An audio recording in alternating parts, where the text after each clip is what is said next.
আর আপনি বুদ্ধিলে কাজও লাগাইয়া আপনি গ্রামের ভিতরে ভেস লাগাইবেন, হেতার লগে হেতারে দলাদলি লাগাইয়া বইয়া বইয়া চা খাইবেন। অহন তো অনেকে চা খায় না, সর খায়। চা খায় না, চাই বিলে ক্ষতি হয়। এখন চা বাদ দিয়া সর খায়।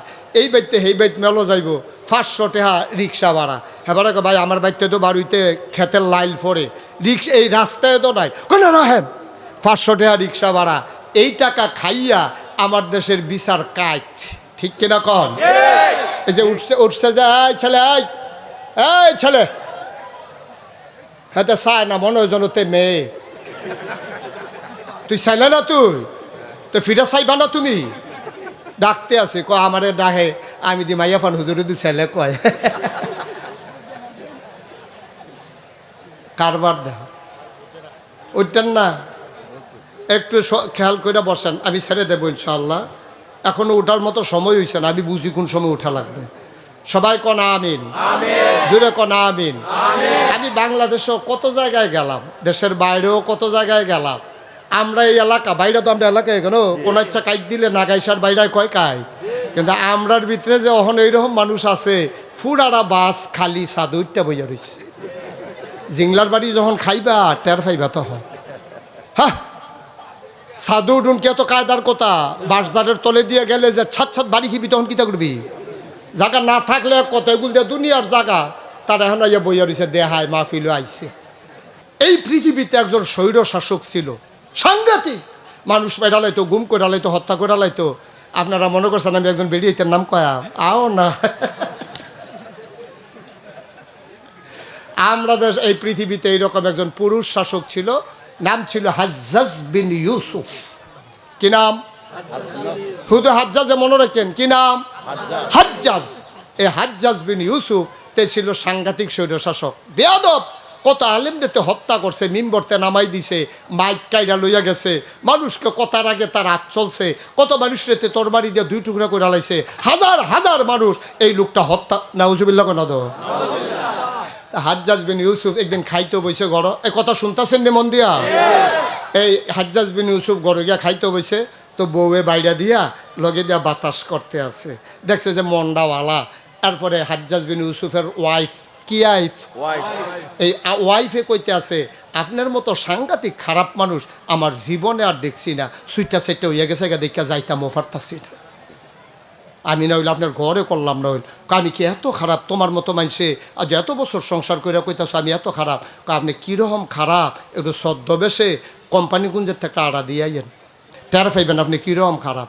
এবার এই কথার পরে একেবারে ছদ্মবেশে এবারে যে বাদশা যেন বোঝা না যায়, কাপড় চুপড় ফইরা, অন্য কাপড় ফইরা, ওই আমরা দেশে দেখবেন অনেকে শীতের কালো মাফলার বার করে, মাফলারটা 22 হাত, কারণ এই ব্যাপারটা লাগে। মাহফিল হইলে না এটা লাগে না, গানো মানো গেলে দাড়ি টাড়ি ঘুরতে এটা লাগে না। এবার এর লেগে আমরা বড় চাই এটা কিনা লইছে।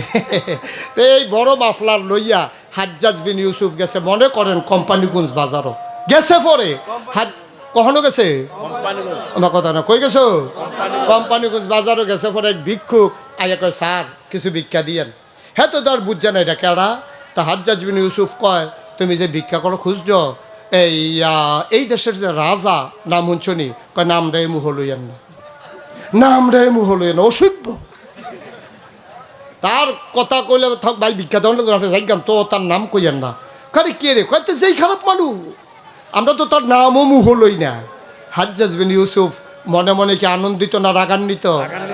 হাজ্জাজ বিন ইউসুফ রাগটা সিফা দিয়া দৌড়া, আচ্ছা তুমি যে আমারে কইলা এই কথাটা যে তার নামটাও লইয়েন না, দেখি এত খারাপ? আরে খারাপ কিটা, তার নাম কি কেউ মুহ লইনি, অসভ্য। আরে এত খারাপ? কয় হ এত খারাপে।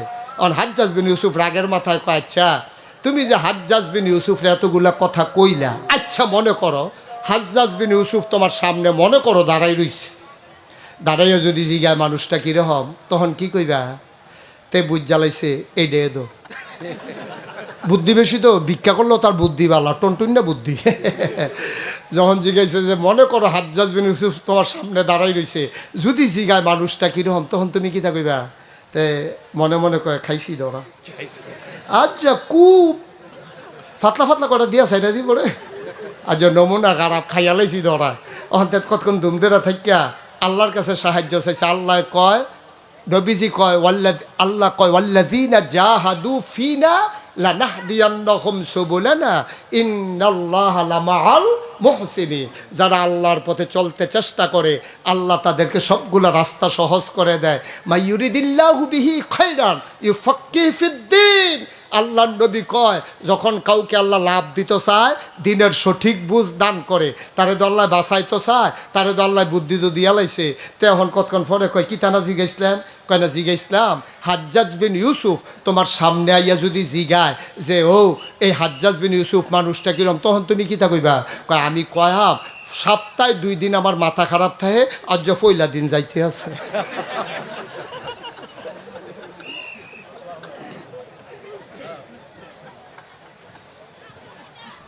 বুদ্ধি বাসনের লেগে কামো লাগাইও, ইসলামে বেড়াত লাগানোর লেগে বুদ্ধি কামো লাগানোর দরকার নাই, ঠিক কিনা কও? সমাজের ভিতরে বিশৃঙ্খলার জন্য যেন তোমার বুদ্ধি কাজে না লাগে। মেরাজে প্রথমত নিয়ে যাওয়া হলো মসজিদে আকসার সামনে। আল্লাহ নবী যখন বোরাক থেকে নামলেন তিনি তাকিয়ে দেখলেন মসজিদে আকসার সামনে অনেকগুলো ওট, ভেড়া, অনেকগুলো ওট, দুম্বা, গাধা, অনেক পশু পাখি দেখা যায়। দেখা গেল অধিকাংশই হলো বাহন, যেখানে চড়ে, যার উপরে চড়ে মানুষ আসে, ওট, গাধা, ঘোড়া। আল্লাহর নবী জানতে চাইলেন এইগুলাতে চড়ে কারা এসেছে। জিবরাইল বললেন ভেতরে চলেন দেখবেন কারা এসেছে। তিনি মসজিদের ভিতরে ঢুকলেন, কানায় কানায় পূর্ণ মসজিদ, কাতারের ভিতরে একটুও জায়গা নাই। আল্লাহর নবী জানতে চাইলেন জিবরাইল আমি বসবো কোন জায়গায়? এবার জিবরাইল বলেন আসেন সামনে আসেন। আল্লাহর নবী তাকিয়ে দেখলেন পুরা মসজিদ কানায় কানায় পূর্ণ, শুধু ইমামতের জায়গাটা খালি। জিবরাইল দেখে বললেন নবী আমার, আজকে এতদিন আপনি শুনেছেন আপনি ইমামুল মুরসালিন, আজকে তার প্র্যাকটিক্যাল হবে, আজকে তার বাস্তব প্রমাণ হবে। বাস্তব প্রমাণের জন্য আপনাকে নিয়ে আসা হয়েছে। মসজিদে যাদেরকে দেখছেন সব নবী এবং রাসূল। এখানে আদি পিতা আদম, জাতির পিতা ইব্রাহিম, সব নবীরা এখানে বসা আছেন। আল্লাহর নবী বললেন ইমামতের জায়গায় কেউ একজন মুরব্বী বসে গেলেই তো হয়। জিবরাইল ডেকে কয় নবী গো, ও নবী আপনি জানেন না আজকে ইমামতের জায়গাটা শুধু আপনার জন্য নির্দিষ্ট। আপনি যে ইমামুল মুরসালিন, এতদিন ছিল কথার কথা, আজকে তার বাস্তব প্রমাণ হবে।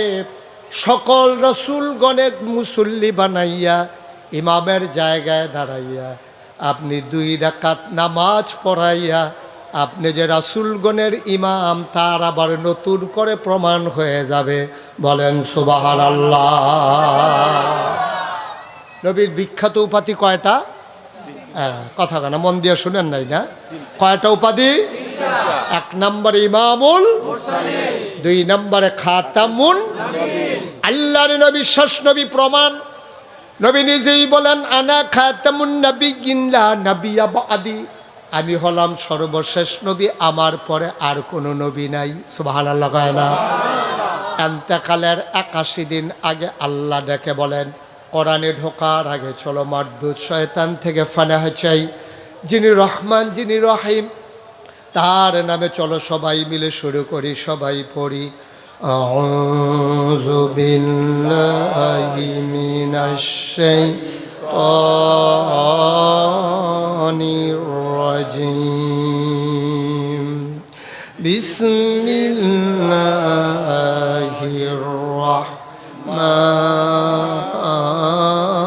রাহমানির রাহিম। اليوم أكملت لكم دينكم وأتممت عليكم نعمتي ورضيت لكم الإسلام دينا। সুবহানাল্লাহ বলবেন না? আল্লাহ রাব্বুল আলামিন ডেকে বলেন ও নবী আপনি দুনিয়ার মানুষকে জানাই দেন আয়াত নাজিল হয়েছে নবীর ইন্তেকালের 81 দিন আগে। সেই দিনটা ছিল ইয়াউমুল আরাফা, এই দিনটা ছিল ইয়াউমুল জুমা, দিনটা ছিল শুক্রবার, জুমার দিন, দিনটা ছিল আরাফার দিন। নবী বসেছিলেন উটের পিঠে, গোধূলি লগ্ন পরন্ত বিকেল, সূর্য ডুবু ডুবু প্রায়, সূর্যের সোনালি রুটটুকুন নবীর চেহারা মুবারকে পড়েছে। সেই দিন ময়দানে 1,24,000, আরেক হাদিসে এসেছে 1,25,000 সাহাবা সেই দিন ময়দানে ছিলেন। নবীর উপর ওয়াহী নাজিল হচ্ছিল। তিনি মুচকে হাসলেন, সবাইকে ডেকে বললেন, শুনো শুনো শুনো। সেদিন মাইকের ব্যবস্থা ছিল না, কোনো সাউন্ড সিস্টেম ছিল না। 1,25,000 মানুষ ময়দানে। আমার নবী খালি মুখে ডাকলেন, সামনের মানুষটা যেমনে শুনলেন, পেছনের মানুষটাও ঠিক তেমনি শুনলেন। স্পেশাল কোয়ালিটি, অনন্য বৈশিষ্ট্য নবীর মুআজিজা। তিনি ডাকলেন আর সবাই মিলে সমহারে এই নবীর ডাক শুনলেন। নবী ডাকে বললেন, শোনো, এইমাত্র একটা আয়াত নাজিল হয়েছে, শুনবা নাকি? সাহাবায়ে কেরাম বলেন, যদি শোনাতে চান। আল্লাহ নবী বললেন, আল ইয়াউমা আকমালতু লাকুম দীনাকুম, তোমাদের জন্য আজকের এই দিনে পরিপূর্ণ করে দেওয়া হলো, তোমাদের জন্য আজকের এই দিনে পরিপূর্ণ করে দেওয়া হলো দীনাকুম, তোমাদের ধর্ম। সুবহানাল্লাহ কয় না? যেহেতু ধর্ম পরিপূর্ণ, ধর্মের যারা অনুসারী, ধর্মের যারা ধারক বাহক, আর সবার শেষ নবী নবী মুহাম্মদুর রাসূলুল্লাহ সাল্লাল্লাহু আলাইহি ওয়াসাল্লাম। দিন যেহেতু পরিপূর্ণ, যারা ধর্মের ধারক বাহক তাদের আশাও সেখানে থেমে গেছে, আর আগানোর কোনো সুযোগ নাই। সুতরাং আমরা নবীকে শুধু নবী মানি না, আমরা বিশ্বাস করি তিনি নবী এবং তিনি সবার শেষ নবী। ঠিক কিনা বলেন? এটাই হচ্ছে আহলুস সুন্নাত ওয়াল জামাতের আকীদা। কেউ যদি মনে করে এই নবীর পরে আবার নবী আসবে, সে কি ইমানদার না বেঈমান? মুসলমান না কাফের? আমরা বিশ্বাস করি নবীর পরে আর নবী নাই, তিনি আমাদের শেষ নবী। আল ইয়াউমা আকমালতু লাকুম দীনাকুম, দিন তোমাদের জন্য পরিপূর্ণ। নবীর ধারা সেখানেই থেমে গেল। ওয়া আতমামতু আলাইকুম নি'মাতি, তোমাদের জন্য নিয়ামত যথেষ্ট করে দিলাম। ওয়া রাদিতু লাকুমুল ইসলাম দীনা, আর তোমাদের জন্য মনোনীত ধর্ম দেওয়া হলো, ধর্মের নাম হলো ইসলাম। সুবহানাল্লাহ বলবেন না? আমরা যারা 5 ওয়াক্ত নামাজ পড়ি, নামাজের পরে যারা মাসনুন ওজিফাগুলো আদায় করি, আমাদের জন্য একটা ওজিফা আছে এমন, রাদিতু বিল্লাহি রাব্বাও ওয়া বিল ইসলামি দীনাও ওয়া বি মুহাম্মাদিন সাল্লাল্লাহু আলাইহি ওয়াসাল্লাম নবিয়্যাও ওয়া রাসূলা। বলেন সুবহানাল্লাহ। নবীর বিখ্যাত 3টা উপাধি, তিনি ইমামুল মুরসালিন, আবার প্রমাণ পাওয়া গেল তিনি খাতামান নবিয়্যিন, 3 নম্বরে তিনি রাহমাতুল লিল আলামিন। প্রমাণ আছে নাকি না? আল্লাহ তাবারক ওয়া তাআলা তার ব্যাপারে জানিয়ে দিলেন, ও বাইরার মানুষ, মুরাদনগরের মানুষ, ও টঙ্গীর মানুষ, সিএনবির মানুষ, পার্শ্ববর্তী বিভিন্ন এলাকার মানুষ, মন দিয়ে শুনো রে ভাই, ও মুসলমান। আল্লাহ তাবারক ওয়া তাআলা তার নিজের ব্যাপারে ওয়াজ করে দিলেন, আলহামদুলিল্লাহি রাব্বিল আলামিন, সমস্ত প্রশংসা কেবলমাত্র, শুধুমাত্র, একমাত্র আল্লাহ রাব্বুল আলামিনের জন্য। আজকে মাগরিবের পরে মোবারক সময়ে বাইরার মাহফিলের মানুষেরা আমরা আল্লাহর কাছে জানতে চাই, মাওলা ও রব্বে করিম, বুঝে নিলাম তুমি হইলা সমস্ত জগৎ সমূহের জন্য রব, লালনকারী, পালনকারী, জীবনদাতা, বিধানদাতা, হায়াতদাতা, মউতদাতা, তুমি রিজিকদাতা, তুমি রহমান, তুমি রাহিম, তুমি সত্তার, তুমি গফফার, তুমি আইয়ুব, তুমি ওয়াদুদ। সুবহানাল্লাহ কয় না? সব বুঝে নিলাম মাওলা। 5 ওয়াক্ত নামাজি প্রতি রাকাতে তোমার ব্যাপারে আমরা ঘোষণা দিয়ে দিলাম, আলহামদুলিল্লাহি রাব্বিল আলামিন। আবার জানতে মন চায়, আমার নবীর ব্যাপারে তোমার পক্ষ থেকে ঘোষণা কি জানিয়ে দাও। তোমার ব্যাপারে ধারণা, সমস্ত জগতের রব তুমি। এবার আমরা জানতে চাই, আমার নবীর ব্যাপারে ধারণা কি? আল্লাহ ডেকে ডেকে কয়, মহব্বতের সাথে সবাই পড়েন, সবাই আমার সাথে গলা ছেড়ে দিয়ে মধুর কণ্ঠে নবীর ব্যাপারে কথা শুনি। ওয়ামা আরসালনাকা ইল্লা রাহমাতাল লিল আলামিন। সুবহানাল্লাহ বলবেন না? আল্লাহর ব্যাপারে জানিয়ে দিলাম আলহামদুলিল্লাহি রাব্বিল আলামিন। আর নবীর ব্যাপারে ঘোষণা হলো ওয়ামা আরসালনাকা ইল্লা রাহমাতাল লিল আলামিন।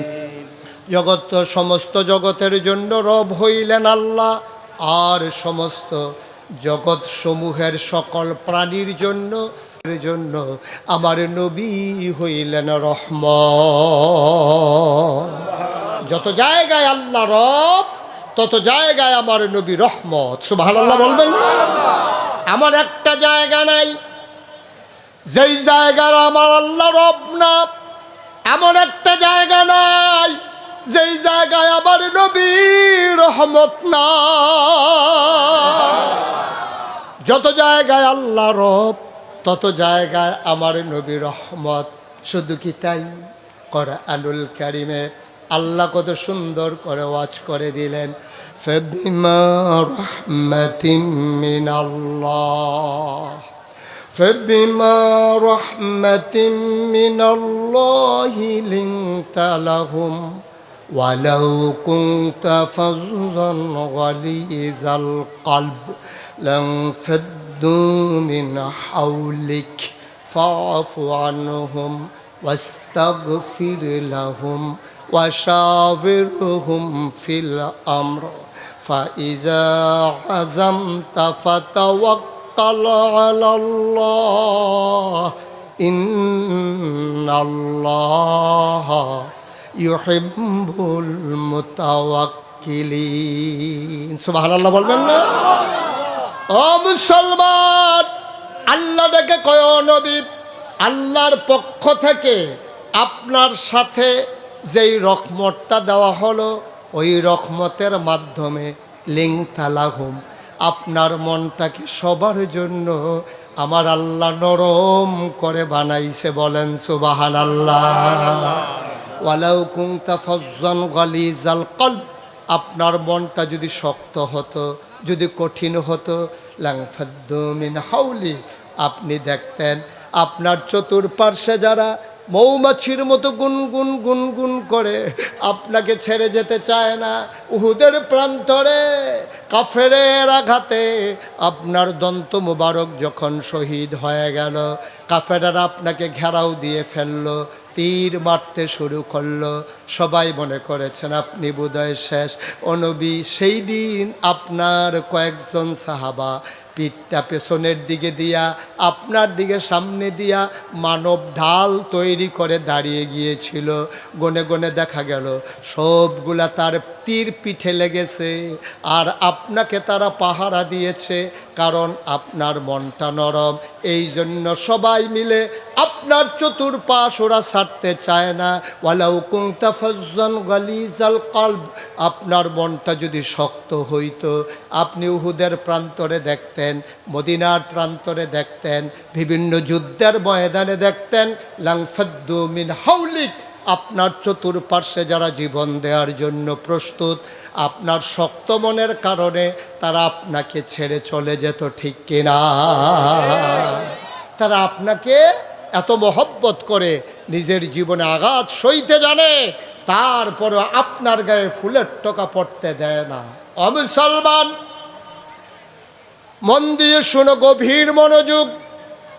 আল্লাহর নবী যেই দিন মক্কা থেকে মদিনায় হিজরত করবে, আবু বকর সিদ্দিককে নিয়ে যখন বের হয়ে গেলেন, শেষ রাত সুবহি কাজেব যখন প্রকাশ হয়ে গেল, সূর্য তখনও হেসে ওঠেনি, ওনারা হাঁটতেছেন উল্টা দিকে। যাওয়ার কথা, নবীজি মদিনার দিকে হাঁটা শুরু করলেন মিসফালা হয়ে সামনের দিকে।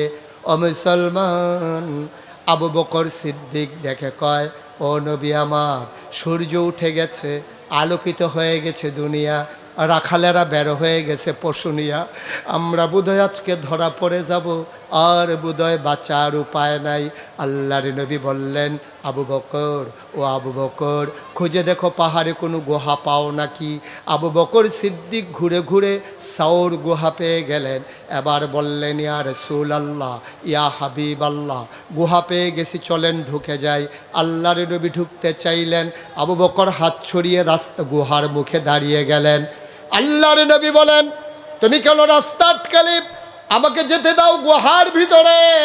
আবু বকর সিদ্দিক চোখের পানি ছেড়ে দিলেন, ডাক দেয়া কই, ইয়া রাসূলুল্লাহ, আপনি একটু চুপটি করে দাঁড়ান, আমি একটু ভেতরে দেখে আসি। কয় কি দেখবা?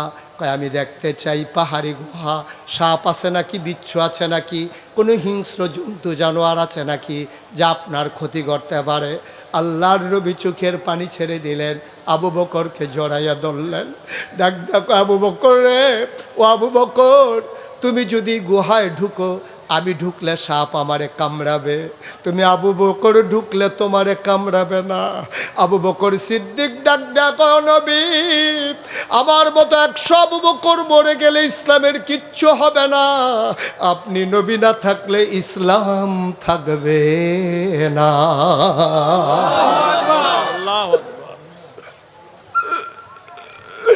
আমার মতো 100 আবু বকর আজকে যদি জীবন দিয়ে দেয়, ইসলামের কিচ্ছু হবে না গো নবী, আপনার কিচ্ছু হয়ে গেলে ইসলাম থাকবে না, আমারে ঢুকতে দেন, আমি আগে দেখে আসি।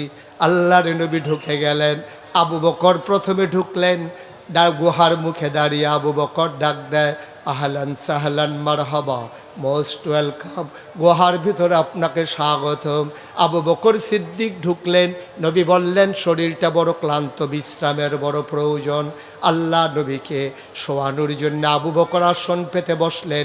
নবী কুলের ভিতরে মাথা রেখে শুয়ে পড়লেন।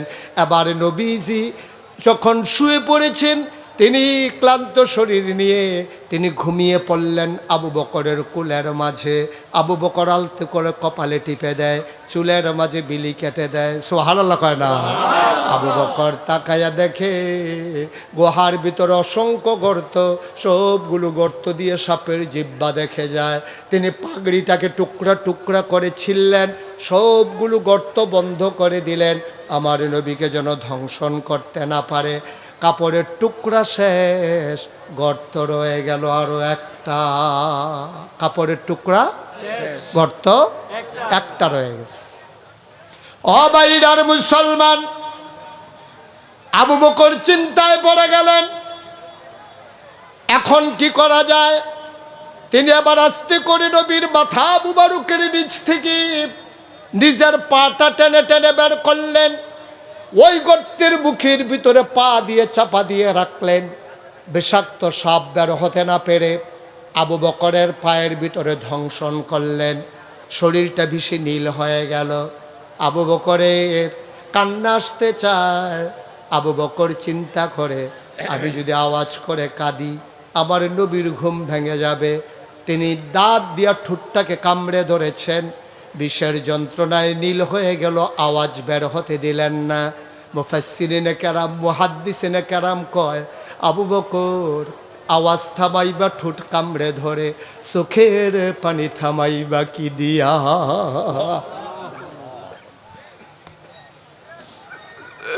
আওয়াজ থামানো যায়, চোখের পানি থামাইবা কি দিয়া। আবু বকরের চোখ বেয়ে টুপ টুপ করে 2 ফোঁটা পানি পড়ে গেল নবীর গাল মুবারকে। নবী চমকে উঠলেন, থমকে দাঁড়ালেন, আশ্চর্যান্বিত হয়ে গেলেন। নবী উঠে বসলেন, তাকায়া দেখে আবু বকরের শরীরটা নীল হয়ে গেছে। আবু বকর সিদ্দিক, তার শরীরটা নীল, আর গাল বেয়ে বেয়ে টপ টপ করে পানি পড়ে। আল্লাহ নবী কয়, আবু বকর খুব মন খারাপ, আয়েশার জন্য বুঝি পরাণ কান্দে, আসমার কথা বুঝি খুব বেশি মনে পড়েছে, তোর ছোট্ট ছেলে আব্দুর রহমান, তাদের কথা বুঝি খুব মনে পড়তেছে। আবু বকর সিদ্দিক কান্দে আর কয়, নবী গো, ও নবী, মক্কার ছোট বাচ্চাগুলা খিদার জ্বালা যখন সইতে পারে না, ওয়া ওয়া করে যখন কান্না করে, মক্কার মায়েরা আপনার দরজায় এসে দাঁড়িয়ে যেত, আপনার চেহারা মুবারক ছোট বাচ্চারা যখন দেখত, আপনার দিকে তাকাইয়া তাদের খিদার কথা বাচ্চারা ভুলে যেত। যেই নবীর চেহারার দিকে তাকাইলে বাচ্চারা খাবারের কথা ভুলে যায়, খিদার কথা ভুলে যায়, কষ্টের কথা ভুলে যায়। ওই নবী আমার কুলে, আর আমি চিন্তা করব ঘরের কথা। কেমন করে ভাবলেন নবী? তাইলে কাঁদো কেন? আবু বকর সিদ্দিক কয়, নবী গো, সাপ আমার পায়ে ধ্বংসন করে দিয়েছে। নবী বললেন, কেন বললেন না কথা? আবু বকর সিদ্দিক কয়, আপনি ঘুমিয়েছিলেন, ঘুম ভাঙানোর সাহস আমার হয় নাই। আল্লাহর নবী বলে, দেখি দেখি দেখি কোথায় কামড়ে দিয়েছে। আবু বকর পা দেখালেন, আর আল্লাহর নবী লালা মুবারক লাগাইয়া আঙ্গুলের মাথায় ওই সাপের ধ্বংসিত জায়গায় লাগিয়ে দিলেন। আবু বকর সিদ্দিক কয়, আমার পাটা আগে যত আরামে ছিল, নবীর লালা মুবারক লাগার পরে মনে হচ্ছিল আর চাইতে বেশি আরাম পেয়ে গেছি।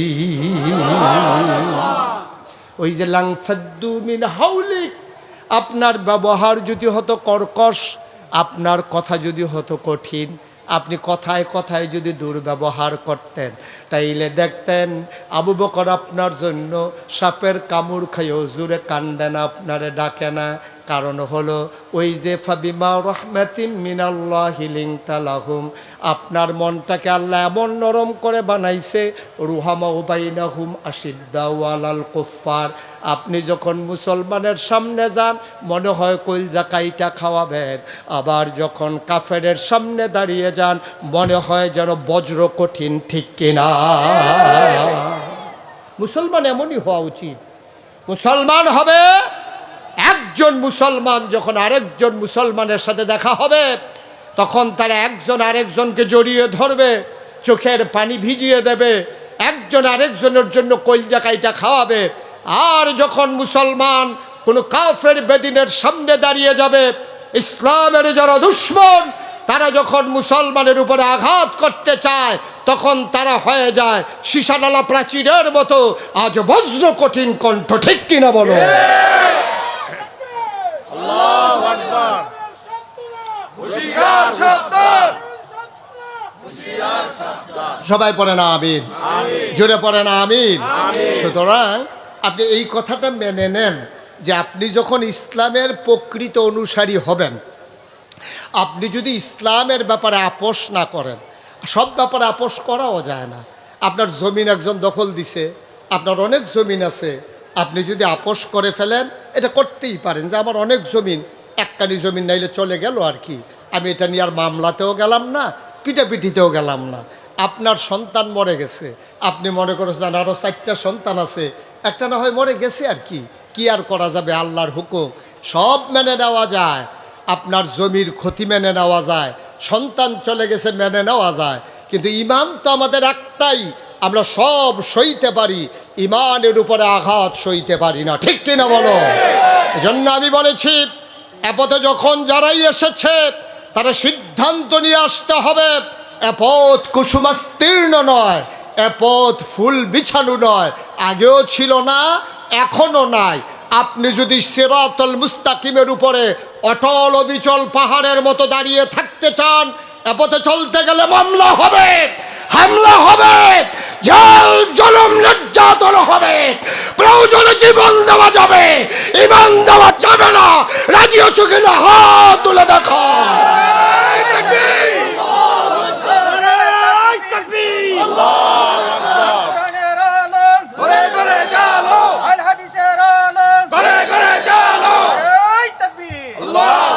সব ব্যাপারে আপোষ করা যায় না। আমাদের দেশে মাসালা কয় জান বাসান ফরজ, কয় নাকি কয় না?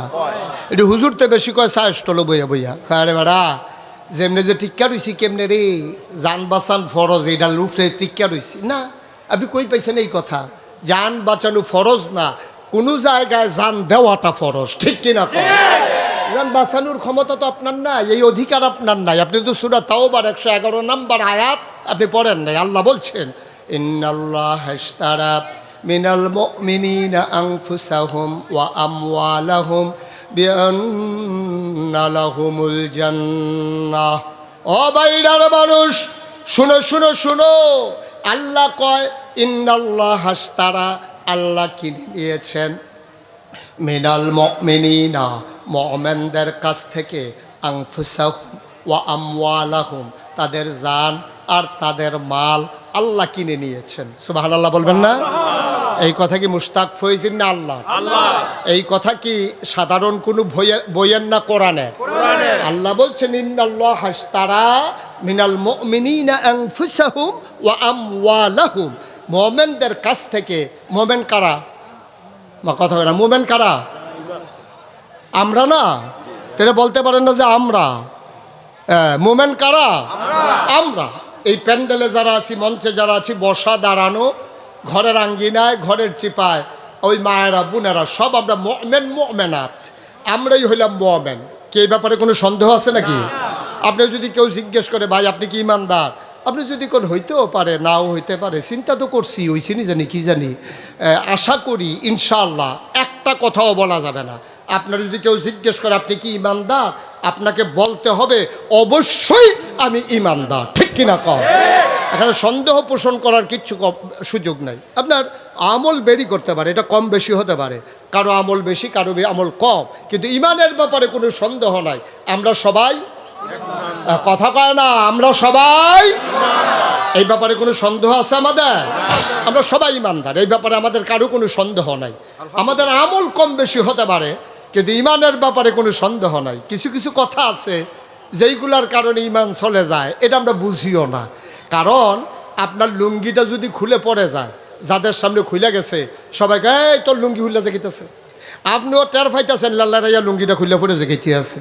তাহলে লুঙ্গি খুললে গেলে টের পাওয়া যায়। ইমান এমন একটা জিনিস, এটা যাদের সামনে যায় তারাও টের পায় না, যার গেছে তেও টের পায় না। ঠিক কিনা? সব জায়গায় বুদ্ধি খাটানো যাবে না তো। আমরা যে বুদ্ধিমান এতে কোনো সন্দেহ নাই। আল্লাহ রাসূল আমাদের জন্য দোয়া করে গেছেন। আখিরি জামানার নবীর ব্যাপারে আল্লাহর একটু আলাদা দয়া আছে। এই দয়ার কারণে আল্লাহ তাবারক ওয়া তাআলা আমাদেরকে বুদ্ধি দিয়ে দিয়েছেন। সুবহানাল্লাহ বলবেন না? আমরা সবাই বুদ্ধিমান, কিন্তু বুদ্ধি কাজে লাগাইতে হবে ইসলামের বিপক্ষে না পক্ষে। এই ফ্লাক্সটা আমার, এটা আমি সৌদি আরব থেকে আনছি। এটার ভিতরে চা লই আইলে অনেক মাহফিল গিয়া চায়ের কথা কইলে আমি মাহফিলতে যাইতে আসি, গাড়ি দুইটা সারছি, পরে হেতারা কই হুজুর চা লইয়া ইসলাম। তো হেতারা আইতে আইতে আমারও যাওয়ানের টাইম হয়, এলাকা বুদ্ধি করে এটা কিনছি। মনে করেন এটার ভিতরে শুধু গরম পানি রাখা যায়, ঠান্ডা রাখলে এটা নষ্ট হয়ে যায়। তা আপনাদের লিটন ভাইয়ের কাছে আমি বললাম, লিটন ভাই এটা আপনার কাছে আমানত, আপনি এটা 2 দিন ব্যবহার করবেন, এটা দিয়া চা রাইকা খাইবেন, সাবধান ঠান্ডা পানি, বরফ, আইসক্রিম এটার ভিতরে কিন্তু ঢুকাইবেন না।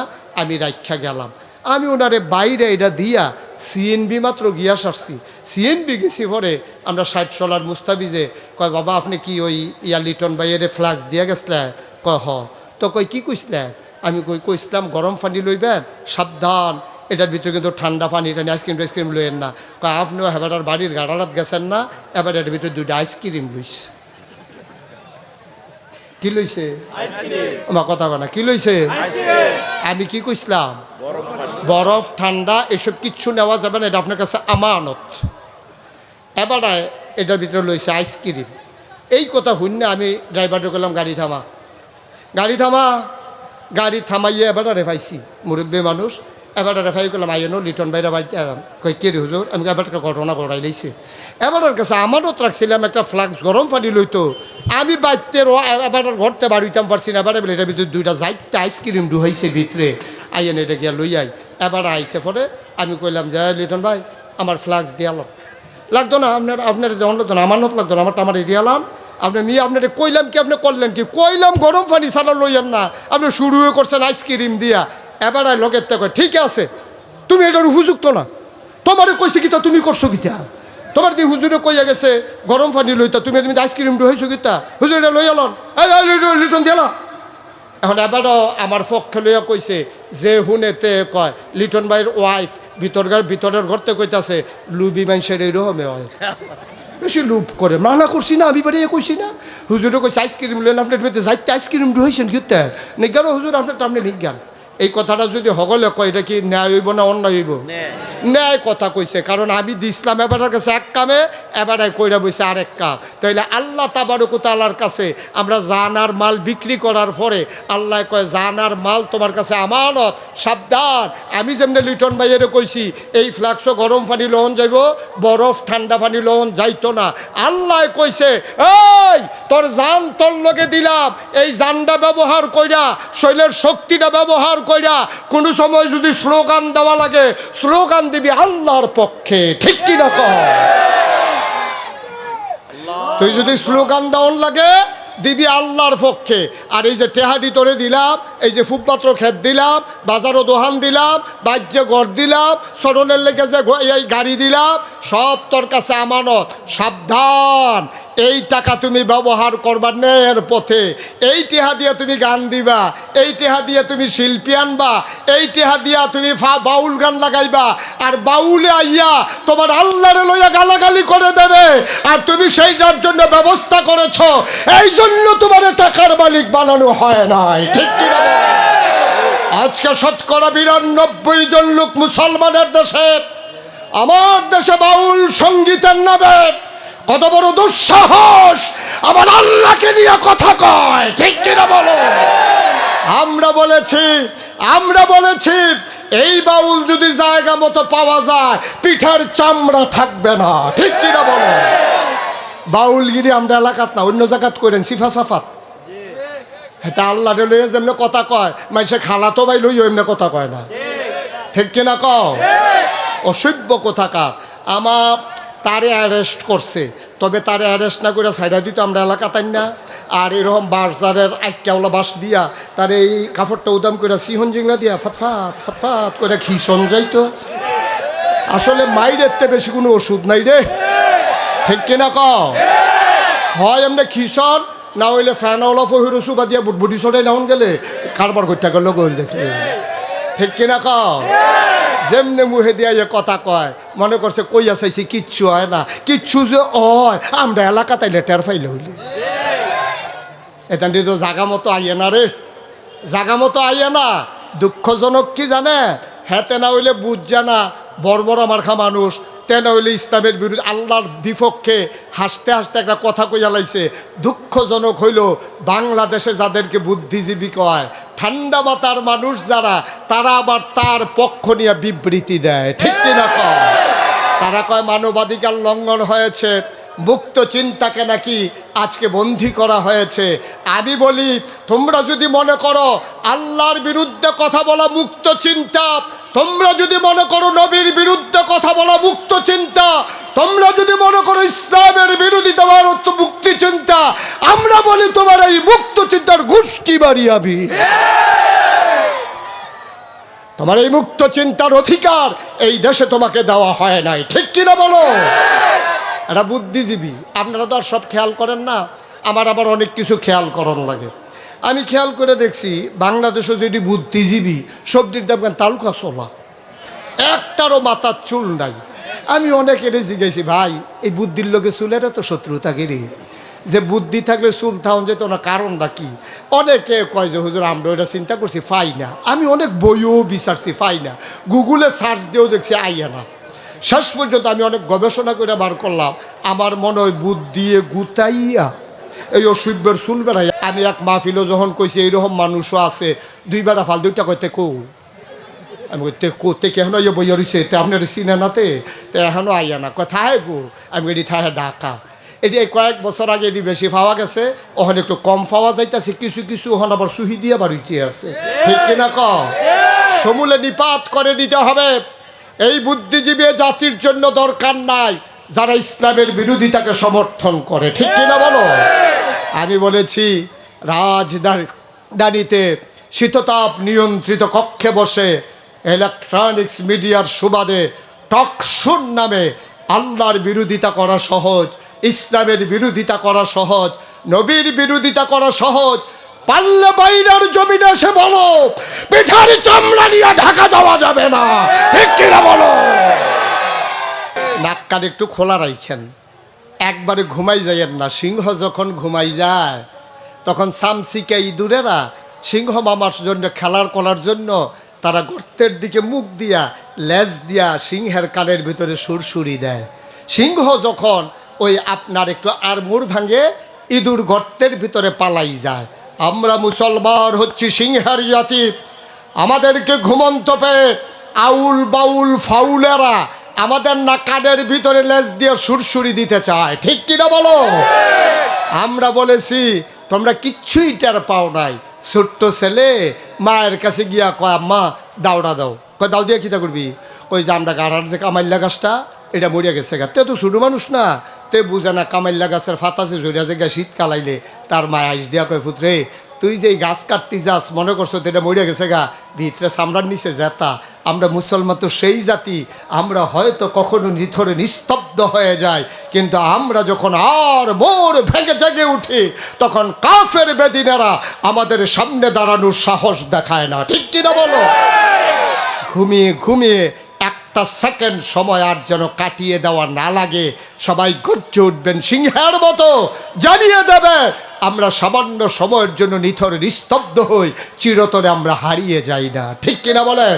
এটাই হচ্ছে ইমানদারের প্রশ্ন।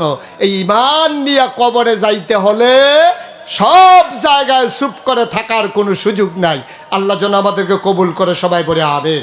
বন্ধুগণ, আমি যেই কথাটা শুরু করেছিলাম শেষ করে দেই। তাইলে আল্লাহ তাবারক ওয়া তাআলা আমাদের কাছ থেকে জান কিনছে, মাল কিনছে। যেই জিনিসটা দিয়ে কিনছে এটার নাম নাকি না, কথা কয় না, দেখি এটার নাম কি? তাইলে জান আর মাল কি আমার? এটা কার? জান্নাত, আমি জান্নাতের মালিক। এখন জান আর মালিক আল্লাহর। আল্লাহ রাইখা গেছে আমার কাছে আমানত। আল্লাহ আমানত রাইখা কয় এই জানটা ব্যবহার কইরা কইরা তোরা আমার জমিনে, এই জমিনটা কার? আকাশটা কার? আমরা কার? আবার কোন জমিন কার? আকাশ কার? আমি তুমি কার? তাইলে আমরা সবাই আল্লাহর, জমিনও আল্লাহর, আকাশও আল্লাহর। এই জমিনে বিধান চলবে কার? না, কথা কয় না, দেখি বিধান চলবে কার? সামনে নির্বাচন আসতেছে না, সামনে নির্বাচন আসতেছে। ওখানে অনেকে বুট গোনা শুরু করছে, আমরা বাইত কয়টা বুট এটি বেচ্চা কত আনন্দ যাইব, এই দান্দায় চলতে আছে। আমি বলি বাংলার মুসলমান, জান আর মাল তো তুমি আগেই আল্লাহর কাছে বিক্রি করে দিয়েছ, এটারে আবার বিক্রি করতে যাইও না, প্রতারক হিসাবে সাব্যস্ত হবা। এই জান আর মাল কাজে লাগাইবা আল্লাহর পথে। বাংলাদেশে গরুর মাথা বেচা হয় 5,000 টাকা, নির্বাচনের আগের রাতে ভোট বিক্রি হয়, মানুষের মাথা বেচা হয় 500 টাকা, ঠিক কিনা? লজ্জা শরম আছে আমাদের? লজ্জা শরম আমাদের নাই। একটা গরুর মাথা 5,000 আর আমরার মাথা বেচা হয় 500। আগের রাইতে 500 টাকা কসকুচ্চা নোটটা দিলে হ্যাঁ ভালা খাড়ে দিয়ে দে দিয়ে দে ক্যাশ টাকা দিচ্ছে, নোটটাও কসকুচ্চা। ভাই সাহেব, ও ভাই সাহেব, মাসালা শুনে যান। আপনার ভোট পাইয়া কোনো খারাপ মানুষ যদি মন্ত্রী হয়, এমপি হয়, উপজেলা চেয়ারম্যান হয়, ভাইস চেয়ারম্যান হয়, ইউনিয়ন চেয়ারম্যান হয়, সাদা কাগজও লেখা রাখেন আপনার ভোট পাইয়া একজনের চেয়ারম্যান হয়েছে, হেতে বিখ্যাত সুর, হেতে হুদা গম চুরি করে না, বস্তাটা বেড়াইয়া চুরি কইরা ব্ল্যান্ডার করে শরবত বানাইয়া খাইয়া লাইছে, এরকম প্রমাণও আছে। হেতে হগিন্ডি বেডির লেগে বিস্কুট আইছে, হেই বিস্কুট বানাইয়া হাতে খাইয়া বইয়া দিছে, ঠিক নি রে? হেতারে আপনি ভোট দিয়া দিছেন চেয়ারম্যান বানাইয়া, এখন হেতে ক্ষমতাত গিয়ে গম চুরি করছে। আপনি গম ফান আর না ফান, আমি নাগাইশের ফিসাব কইয়া যাইতে আসি, আপনি গমের বাঘ ফান আর না ফান, তার যদি 500 গোনা হয়, আপনি খুঁজনের আগে আমল নামার দেখবেন 250 আইয়া রইছে। কয়শরে অর্ধেক আপনি পাইবেন, কারণ আপনি যদি ভোট না দিতেন হেতে কোনো চেয়ারম্যান হইতে পারল নয়, হেতে যদি চেয়ারম্যান না হইতো তে কোনো রাস্তার গম বাইরা খাইতে পারল নয়, হগিন্নি বেডির বিস্কুট খাইতে পারল নয়, দুমবার গুস্ত এতিমের লেগাইছে, হেতে খাইয়া হন আতের মধ্যে চর্বির লেগে 2 বার সাবান দিয়া দুইছে যায় না। তাহলে আপনি চুরেরে চেয়ারম্যান বানাইছেন, হেতে চুরি করলে আপনি ভাগ পাইবেন, তো সহজ কথা। মাছ ধরুন্নার যেই বাঘ, ডুলারা হইন্নারও সেই বাঘ। গম ফাইলে পাইবেন, না ফাইলে নাই। কিয়ামতের ময়দানে কোনো আক্ষেপ থাকতো না, দেখবেন হুদা গোনার গোনা, গোনার গোনা আপনার আমল নামে লেখা হইয়া রয়েছে। আপনি চিল্লান দিয়া কইবেন, আল্লাহ আমি তো এত গোনা করছি না, করছি কিন্তু এত তো করছি, আইলো করতে কই চুরের বুট দাও না, চুরের বুট দিও। ঠিক কিনা কও? কারবার ঘটছে এইটা। আব্বা কদ্দুর চিন্তা ভাবনা কইরা চললেন, আপনার মাথাটার দাম আছেও, আপনি আশরাফুল মাখলুকাত, আপনি শিয়াল কুকুর না, আমরা গরু ছাগল না, আমরা জন্তু জানোয়ার না, আমরা মন যা চায় তা করতে পারি না। আল্লাহ আমাদেরকে একটা বিবেক দিছে, বিবেচনা দিছে, ভালো মন্দ বুঝার ক্ষমতা দিছে। এইটারে কাজে লাগাইয়া সকল কাজে আপনি নিজের লাভ বুঝেন, আপনি নিজের লস বুঝেন, আপনি আফন বুঝেন, আপনি ফর বুঝেন, ভুট্টার বালাইয়া আপনি কাইতুই জিজ্ঞান কয়টা টেহা খাইয়া আব্বা এটার জন্য কিয়ামতের ময়দানে আটকা পড়ে যাবেন। আরও আফসুস আছে তো, কথাটা কি কইলে তা মনে পড়ছে যখন কইয়ালাই? হ্যাঁ, আর আইনা নাই এই বুড়ার আগে মার হাবা কনা দো। আমরা দেশ এখন আমি যদি উনারে, আপনার নাম কি? শাহ আলম সরকার। আমি যদি কই শাহ আলম ভাই আপনি বেশি সুবিধার মানুষ না, আর আপনি সুবিধার হইবেন, আপনি আব্বা কি ভালো মানুষ, আপনি বাপে তো ভালো না, আপনি ভালো হইবেন করতে মনে করেন উনারে আমি এই কথা কইলাম। শাহ আলম ভাই আমার কি তা কইব? কইলে হুজুর আমার কথা কইলে আরও 4টা কন, আপনারা আমি মহব্বত করি, আপনি আমারে মহব্বত করেন, আপনি আমার 2 কথা কইতে নে পারেন, কিন্তু আব্বা লয়ে কথা কইেন না, মরা বাপ লয়ে কথা কইেন না, কলজাত লাগে। মরা বাপ লই একটা কথাও কইবেন না। আপনার সম্মান করি, সম্মানের জায়গা থাকেন, মরা বাপ লইয়া কথা কইলে বেটার কলজাত গিয়া লাগে, কত তো সত্য আমারও তো লাগে। তাইলে মরা বাপ লইয়া আমি কথা কইলে আপনার কলজাত লাগে, আর আপনি যে নিজে বুট দিতেন গিয়া নিজের বাপের নাম বদলাইয়া কুদ্দুচ্চার নাম কইলেন, সেইটা কিতা করন? পয়লারটাতে ঠিকই কইছে, আলমগীরের ফুতে মোহাম্মদ কবির হোসেন কইছে, পরের বার ভোট দিতে গেছে, জিজ্ঞেস আব্বার নাম কি? কই কুদ্দুস। 1 2 না তো 6 জন এজেন্টের সাক্ষী, আনসার যেতে দরজাত করেছিল হ্যাঁ তেও সাক্ষী, পুলিং অফিসার সাক্ষী, আপনি 7 জনের সাক্ষী রেখা আপনি কইছেন আপনার আব্বার নাম কুদ্দুস। আপনার আব্বার নাম কি কুদ্দুস? তা আপনি যে 7 জনের সাক্ষী রেখা কই আইলেন আপনার আব্বার নাম কুদ্দুস। আমি কুদ্দুরা মরা বাপ লইয়া কথা কইলে কলজাত লাগে, আর আপনি যে নিজের বাপ নিজে বদলাইয়া কইলেন হেঁটে কিতা করন? কেউ কারবার কি বাইরার বেরিয়েছে কইতাছে দর্শে আজ আমরা বেড়াইতে বেরিয়ে বালা বেরিয়ে বালা এ বেটি জামিন নাম্বার ইয়া বদলাইয়া ভোট দিয়েছে না, জামার নাম বদলাইয়া বেটি ভোট দিয়েছে না, বেটি করিমের বউ কই আইছে রহিমের বউ। পয়লারটা তো ঠিকই কইছিল, পরেরটার বেলায় না গিয়া কইছে রহিমের বউ। আমি খালি আম্মারে ডাক দিয়ে এই কথাটা কইয়া যাই, আম্মা গো আপনি যেই দিন পরিচয় দিবেন আপনি রহিমের বউ, ভোট দেওয়ানোর পরে আপনি করিমের ঘর আর যাইয়েন না, আপনি আর করিমের বউ নাই। ঠিক কিনা? কারণ বিয়ার সময় 2 জন সাক্ষী হইলে সারে, আর আজ আপনি সাক্ষী রাখছেন 7 জন।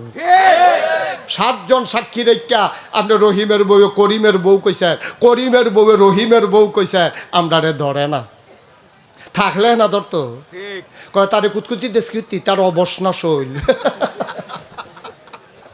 তারে কুতকুতিয়ে ধরে না তো তার শৈল তো অবশ প্যারালাইজড, তারা আতুরা দিয়ে ডাক্তারে ফিটাসি আছে সেটা দুঃখ পায় না। আমরা ইমান যাইতে যাইতে এমন জায়গাত গেছে ওহন আমরা বেঈমান হইলেও টের পাই না। ঠিক কিরকম? আমাদের অনুভূতি নাই, আমরা শেষ হয়ে গেছি, অথচ আমরা কত বুদ্ধিমান ছিলাম। কত আরেকটা মনে পড়ছে শাহ আলম ভাই দেখি কইলে তা এরপরের কথাটা হইল হুনা আমরা যে কত আজকে শফিকুল ইসলাম ফাউন্ডেশন না, শফিকুল ইসলাম ফাউন্ডেশন তারা উদ্যোগ নিয়েছে, প্রথমবারের মতো মাহফিলের মাধ্যমে এ ফাউন্ডেশনের উদ্বোধন করেছে। আমি প্রাউড ফিল করছি, আমি গর্ববোধ করছি যে আজকে ওরা একটা সুন্দর কাজের মাধ্যমে শুভ সূচনা করেছে। আমার লিটন ভাইয়ের আব্বার আজকে 1 বছর মৃত্যুর পূর্তি হয়েছে। 1 বছর আগে মানুষটা ছিলেন, আজকে 1 বছরের ব্যবধানে সবাই আছি, মানুষটা নাই। তার কর্মময় জীবনকে তুলে ধরার জন্যে এবং তার নাজাতের জন্য তাকে সুন্দরভাবে যেন তার রুহের মাগফিরাত যেন হয়ে যায়, এই আশায় ফাউন্ডেশনের নামে ওরা সমাজ বিনির্মাণে কিছু কাজ করতে চায়। এটাই মানুষের দায়িত্ব। আমরা মানুষ হিসাবে এটাই আমাদের কাজ। আমরা সবাই মিলে সব সময়ে খেয়াল রাখবেন আপনার যা আছে তাই নিয়ে আপনি পাশে দাঁড়ান। আপনি 100 কম্বল দিতেন পারছেন না, আপনার ফাস্টফুড বিদেশ থাকে 2 বছর পরে পরে এইতেন দিয়ে 5 বার আইসে 15টা কম্বল, আরে কি কয় এই 25টা কম্বল আপনি স্টিলের আলমারির উপরে ধূপ দিয়ে রাখছেন, একটা গাও দিয়া আর বাহিরের ফেল চাইয়া কইছেন গাও দিয়া যাইতাম পারতাম না রে, টেম্পার নাই। তো টেম্পার নাই যখন বুঝ জ্বালাইছেন এইটি লইয়া হেন বইয়া রয়েছেন কি হগিন্ডে বেড়ি দিয়ে আছে গ্রামও, শীতের লেগে দিয়ে ঘুমাইতে পারে না, কেউ জি নাই, ফুত নাই, জামাই নাই, আন্দাইরও নিরাল বউয়ের লইয়া গিয়া ডাক দিয়া বলে না গো আমার ফুতের লেগে দোয়া করো, কম্বলটা তোমারে দিলাম। জান্নাত বিচারতেন, বছরে বছরে উমরা করণ লাগে না, ওই বেটিটারে হগিন্নি বেটিটারে কম্বলটা দেওয়ানোর লগে লগে এই বেটি চিল্লান দিয়া কইছে, আল্লাহ শীতের ভিতরে ঘুমাইতাম পারছি না, যে কম্বল দিয়ে আমার ঘুম ফাড়াইছে, তুমি তারে জান্নাতে জায়গা দিও, দোয়া কবুল। আপনি বছরে বছরে উমরা কইরা জান্নাত বিচারেন, কাবা ঘরও গিয়া জান্নাত দি ঘরের গাড়াত ফইরা রইছে, বইয়া রইছেন কিতে একটা কম্বল দেন। যেই ফলাটা লেখাপড়া করতে আছে, কষ্টের কারণে অভাবের কারণে পড়তে পারে না, তার দুইটা বই কিনা দেন, একটা খাতা কিনা দেন। যেই মাইয়াটার বিয়ে হয় না, গ্রামবাসী হগলে মিল্লা, তাই বাপ নাই, ফার্স্টটা জিহালাইয়া বেড়ায় মারা গেছে, হগলে মিল্লা চান্দা তুললে আইতেন রে বিয়া দিয়ালান না। জান্নাত কি বিচারণ লাগে সৌদি আরব গিয়া? জান্নাত বিচারতেন আপনি কোম্পানি কোন যান কিতে? হ্যাঁ মুদি মালে না পাওয়া যায়, জান্নাত নাই তো হ্যাঁ, ঠিক কিনা কও? একটু চিন্তা করে চললেন। এই চিন্তা করে যারা চলছে তারাই অমর হইয়া রয়েছে। এই যে মুশতাক ফয়েজি, আমি আপনারা গ্রামে কিন্তু আবার মাহফিলে আসলাম, অনেক আগের কথা। সেই সময় আসার পরে এখনও আমি চিন্তা করি, আমি মুশতাক ফয়েজি, আমার যেহেতু এই নামটা মানুষের চিনে, একটা পরিচয় হয়েছে, এর লেগে আমার দায়বদ্ধতাও বেশি। আমি ইচ্ছে করলে, আমি যে টেহা চিনি না তা না, আমি ইচ্ছে করলে মেল ফ্যাক্টরি দিতে পারতাম, আমি ইচ্ছে করলে বড় কোনো শিল্প কারখানা দিয়া কোটি কোটি টাকার মালিক হইতে পারতাম। আমি কথা দিয়া মানুষকে বুঝাইতে পারি, মানুষ আমার কথা শুনে আমি ইচ্ছে করলে স্বাবলম্বী অনেক ধনী মানুষ হইতে পারতাম। কিন্তু আমি চিন্তা করেছি জাতির জন্য কিছু করা দরকার। আপনারা বিশ্বাস করেন, এই যে করোনার সময় যখন মানুষগুলা ডরে বাজারও যায় না, আমি বাজার কইরা ব্যাগ লইয়া রাইতের বেলা গাড়িতে দিয়া ঘুরে ঘুরা আমি যারা অভাবী তারারে গিয়া কইছে, ও দরজাটা খুলে, আমি ফিরসা বুঝুর আইছি, দরজা খুলছে, পরে ব্যাগটা দিয়ে আস্তে করে আইয়া পড়ছি, নেন বাজারও যাইতেন পারেন, এটি খরচ করে খাইয়েন, যারারে পারছি ক্যাশ টেহা দিছি। এই যে গত বছর বন্যা হইল, আমি 15 দিন আমার পরিবার থেকে বিচ্ছিন্ন ছিলাম। আমার আরামের বিছানা আছে, খাওয়ার মতো মজার জায়গা আছে, কিন্তু আমি 15 দিন আমার নবনির্মিত মসজিদের নিচে বসে বসে আমি মানুষের ঘরে ঘরে কোমর পানি বুক পানি ভেঙে ভেঙে আমি মানুষের কাছে নিয়ে সাহায্য দিয়েছি। এটা বেড়াগিরির লেগে কইলাম না, এটা কইলাম এই জন্য আপনারা ওইরকম কইরেন, মাঝে মাঝে কইরেন। গুস্ত দিতেন পারেন না, নবীও কই গুস্তর লগে 2টা আলু আর কুদুর ঝুল বাড়াই দাও। গুস্ত দিতে না পারলে 2টা আলু আর ঝুল তোমার স্বাস্থ্য বাইরে দিয়াইও, সুইটারি গুস্তের লেগে কান্দে, হেতে তো বাতে আনতে পারে না, গুস্ত আনবো কেমনে? সুবহানাল্লাহ কইতেন না? এমনি এমনি করলে করণ যায়। আমি মুশতাক ফয়েজি চিন্তা করলাম, আমার যে মানুষে চিনে, আমার তো দায়িত্বটাও বেশি। আপনারা শুনে খুশি হবেন, সেই অজপাড়া গায়ে নিবৃত পল্লীতে নাগাইশ গ্রামে দরবারে 18 একর জায়গার উপরে আমার কমপ্লেক্স, 1800 শতক জায়গার উপরে আমার নতুন সংযোজন, যেই মসজিদ আর হাসপাতাল, 30 কোটি টাকা যার ব্যয় ধরা হয়েছে। কয় কোটি? 30 কোটি। মসজিদ হবে দোতলায় 3 তলায়, নিচতলায় হবে হাসপাতাল। হাসপাতাল হবে ফ্রি, এখানে চিকিৎসা করবে, কারোর টাকা লাগবে না। গরিব অসহায় যারা, তাদের চিকিৎসার জন্য আমি নিচতলায় হাসপাতাল, দোতলায় 3 তলায় মসজিদ করতেছি। ব্যয় ধরা হয়েছে 30 কোটি। আমি মুশতাক ফয়েজি নিয়ত করেছিলাম 1 বছর মাহফিল করে যত টাকা হাদিয়া পাই, পুরো 1 বছরের হাদিয়া আমার মসজিদ আমি দিয়ে দেব।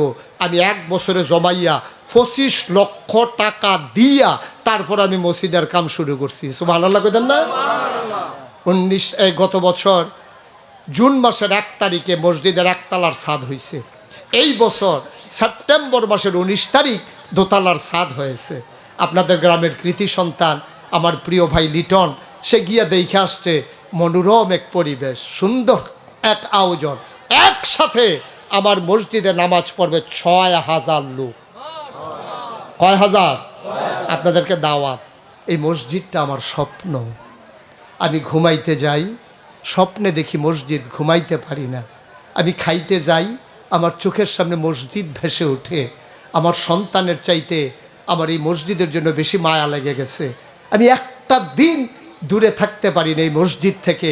কখন এই মসজিদের কাজ শেষ হবে?